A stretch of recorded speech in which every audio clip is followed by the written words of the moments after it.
The emergency doctors could not save the millionaire's wife who fell ill at the restaurant. The dining room at Lucille, New York's most exclusive restaurant, sparkled with the reflection of thousands of crystals hanging from the ceiling. Elizabeth Thornton, a 45-year-old woman with impeccably styled blonde hair and piercing blue eyes, adjusted her diamond necklace as her husband, Robert, pulled out the chair for her to sit down.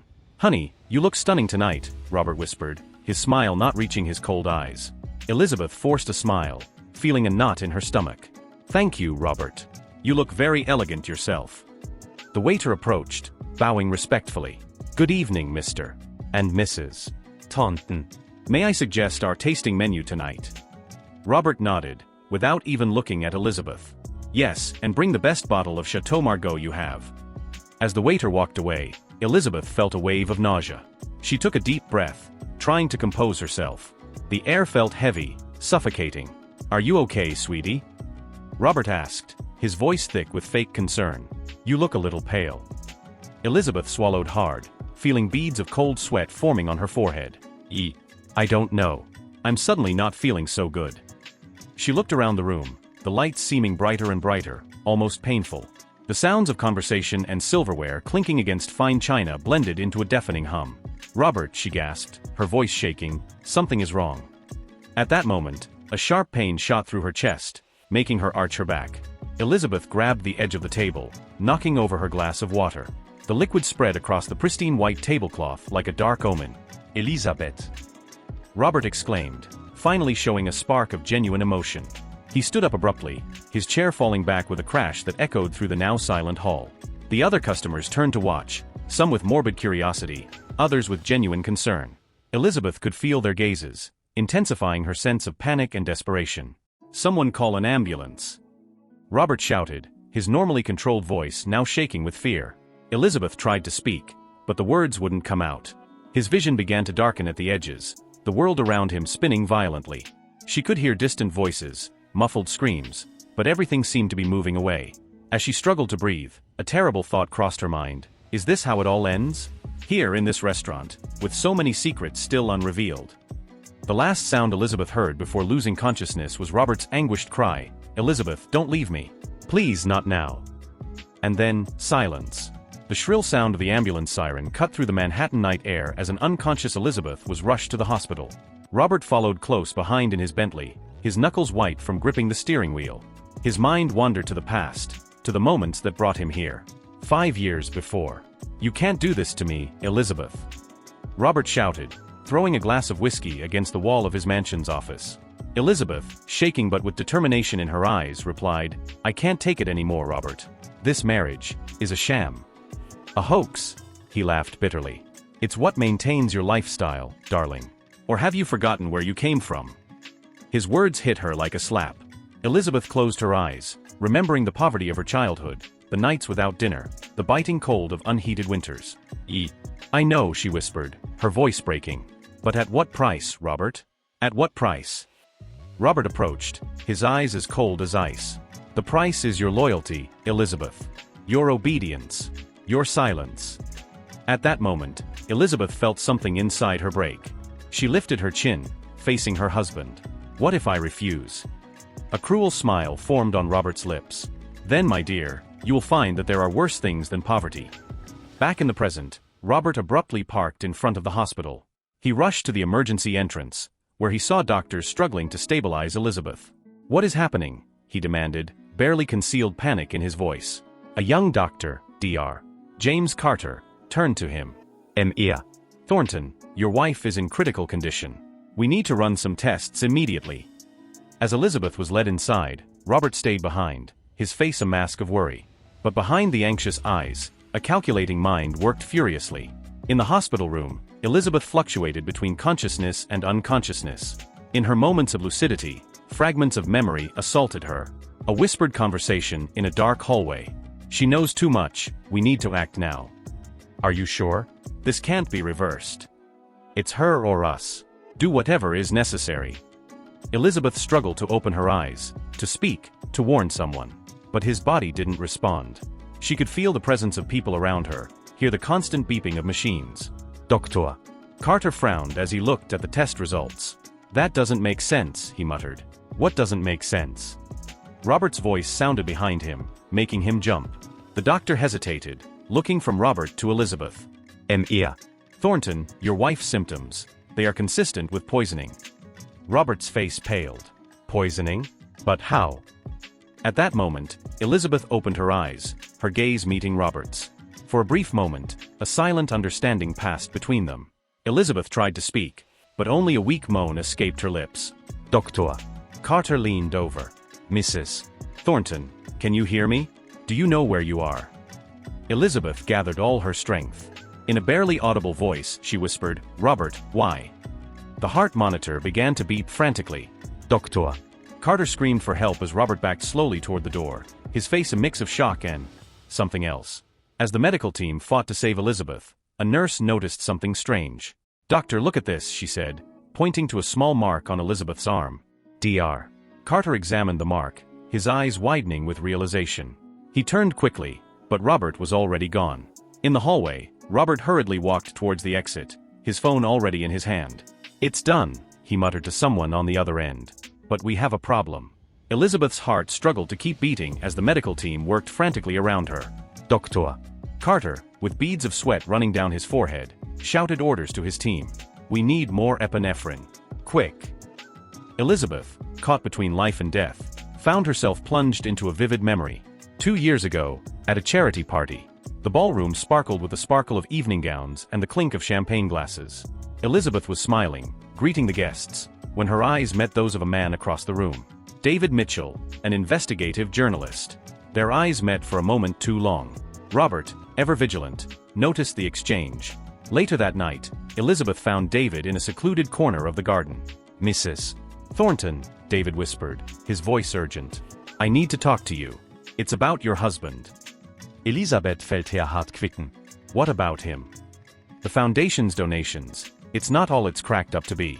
There's something much bigger going on. Before David could continue, Robert's voice cut through the night. Elisabeth? Where are you, sweetheart? Panic took over Elizabeth. Go, she whispered to David. We'll talk later.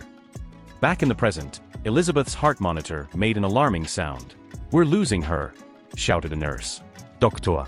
Carter, determined, picked up the defibrillator paddles. Charge to 300. Stand back. Elizabeth's body arched with shock, and for a moment, everything was silent. In the hallway, Robert walked hurriedly, his phone still to his ear. Yes, the mark. The nurse saw it. We need to deal with it. He stopped abruptly as he saw a familiar figure approaching. Detective Sarah Reeves, a middle-aged woman with discerning eyes and a determined stance. Ear. Thornton, she called, her voice firm. I need to ask you some questions about the incident at the restaurant. Robert felt his blood run cold in his veins, but he maintained his composure. Of course, detective. But my wife is in critical condition. Can't we do this later? Sarah narrowed her eyes. I'm sorry, sir, but it's urgent. We received an anonymous tip about irregularities. At that moment, Dr. Carter hurriedly left Elizabeth's room, his face a mixture of relief and concern. Ear. Thornton, he called. Your wife, she's stable but... But what, doctor? Robert asked, feeling Sarah and the doctor's eyes on him. Doctor. Carter hesitated. She's asking for a David. She seems agitated. Robert's face paled visibly. Sarah, noticing his reaction, leaned forward. Who is David, Mr. Thornton? Before Robert could respond, a scream echoed through the hallway. It was Elizabeth's voice. David. Watch out for Robert. He's going to. His voice was abruptly cut off. Robert, Sarah, and Dr. Carter rushed to the room, only to find Elizabeth unconscious again, the machines around her beeping frantically. Doctor. Carter rushed to check Elizabeth's vitals, while Sarah held tightly to Robert's arm. Ear. Thornton, I think we have a lot to talk about, she said, her voice thick with suspicion. Robert looked at his wife, at the detective, and then at the exit. At that moment, he knew that his carefully constructed world was about to fall apart. And somewhere in the city, a phone rang insistently in David Mitchell's empty apartment. David Mitchell's apartment was plunged into darkness. The phone kept ringing, echoing in the silence. Suddenly, a shadow moved, a hand reached for the device. Hello. The voice was low, cautious. David? Is that you? The voice on the other end was shaky, almost a whisper. Who's talking? It's Amanda, Elizabeth's assistant. David, you need to come to the hospital now. Elizabeth, she's dying.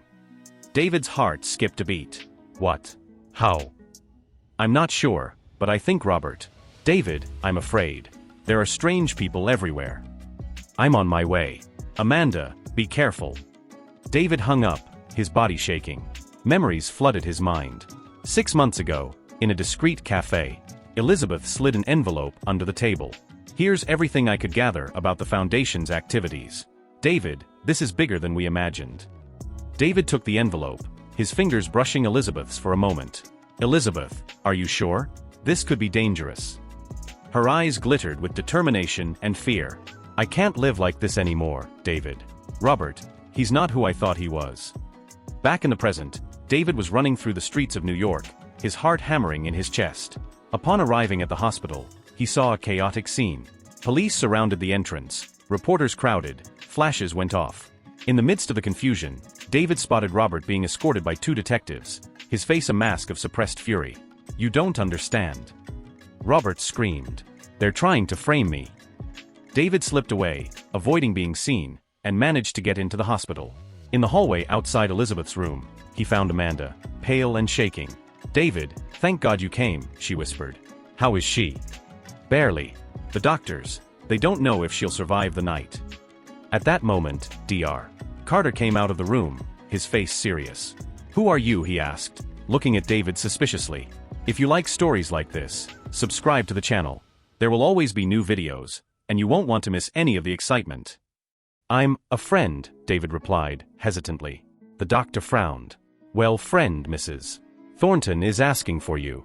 But I warn you, she is very weak. Every word may be her last. David entered the room, his heart sinking at the sight of Elizabeth. She was pale, tubes and wires connected to her fragile body. Your eyes slowly opened when you heard his footsteps. David, she whispered, her voice barely audible. He approached, holding her hand gently. I'm here, Elizabeth. The safe, she murmured, her eyes fighting to stay open. In the library, behind the Monet painting, the password is. His voice cracked, the heart monitor began to beep frantically. Elizabeth. David shouted, as the medical team rushed into the room. In the hallway, Amanda watched the scene with horror. She didn't notice the shadowy figure approaching from behind her. Miss Amanda? A deep voice made her turn around. We need to talk about your loyalty.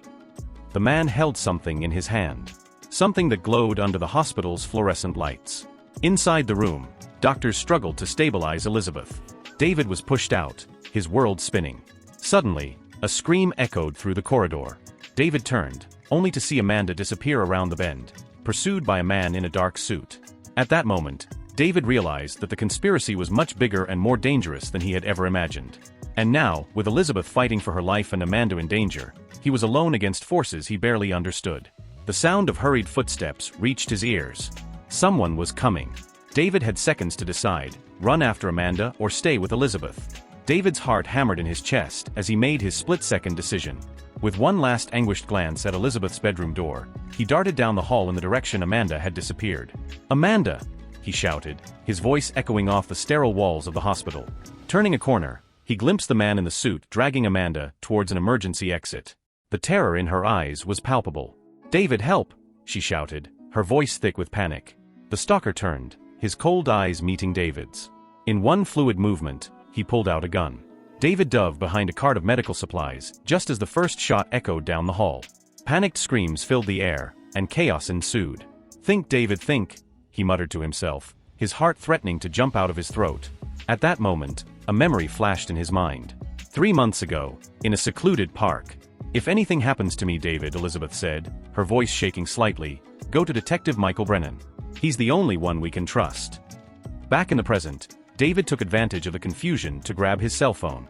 With trembling fingers, he dialed the number Elizabeth had given him. Detective Brennan, a deep voice answered. Detective, it's David Mitchell. Elizabeth Thornton is in danger. I'm at Central Hospital, we need help now. I'm on my way. Don't do anything stupid, Mitchell.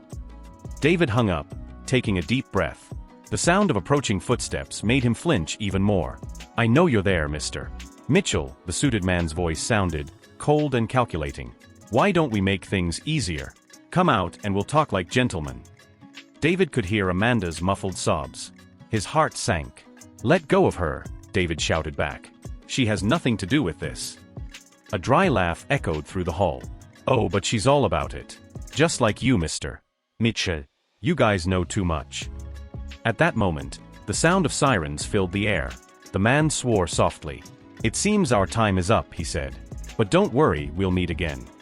David heard the sound of footsteps quickly moving away. Taking a chance, he stood up, only to see the man pushing Amanda into an elevator. David. Amanda screamed one last time before the doors closed. Desperate, David ran to the stairs, taking the steps 2 at a time.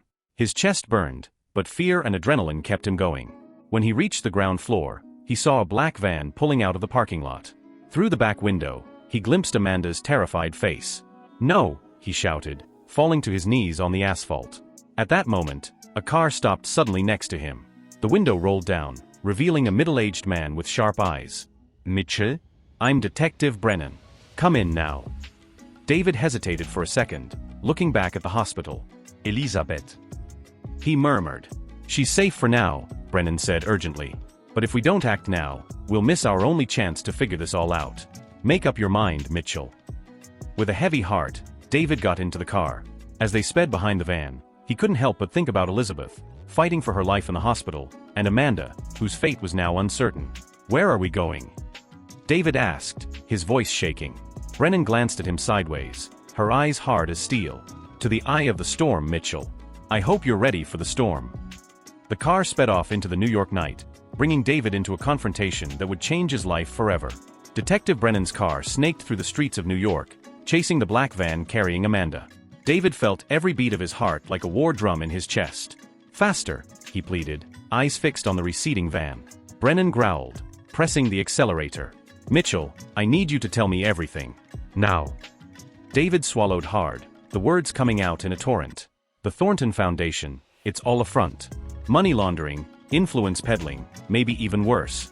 Elizabeth found out, she wanted to expose everything." A shot rang out in the night, shattering the car's rear windshield. David ducked instinctively. "Shit." Brennan cursed, turning sharply. "They know we're after them." David's cell phone vibrated. With shaking hands, he answered. David. Elizabeth's faint voice sounded from the other end. Elizabeth. "My God, are you?"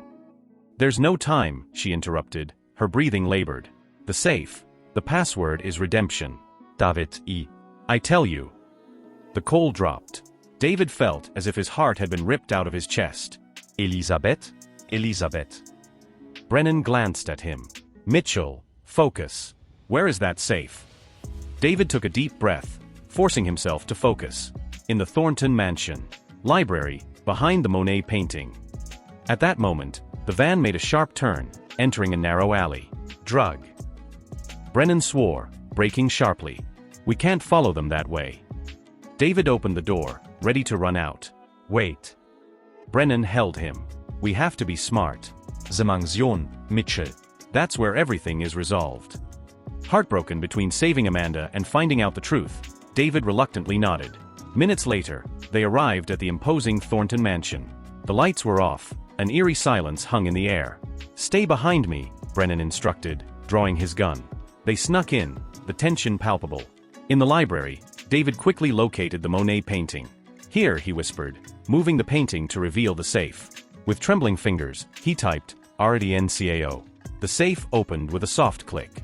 Inside, a thick folder and a flash drive. "My God," David muttered, leafing through the documents. That's all. Names, dates, transactions." A sound made them freeze. Footsteps approached.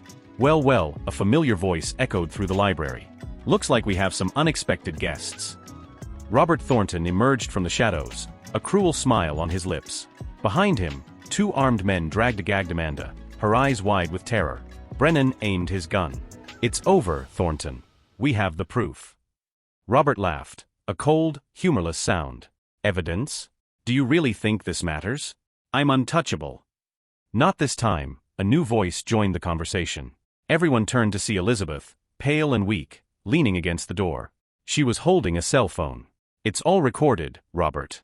Your confession, everything. And it's being broadcast live to every major newsroom in the country." Robert's face contorted into a mask of fury and despair. "You treacherous bitch," he roared, charging towards her. Everything happened in an instant. Brennan fired, hitting Robert in the shoulder. The henchmen, momentarily distracted, were subdued by David and Brennan. Elizabeth staggered, her strength fading. David ran to support her, holding her in his arms. "It's over," she whispered, a faint smile on her lips.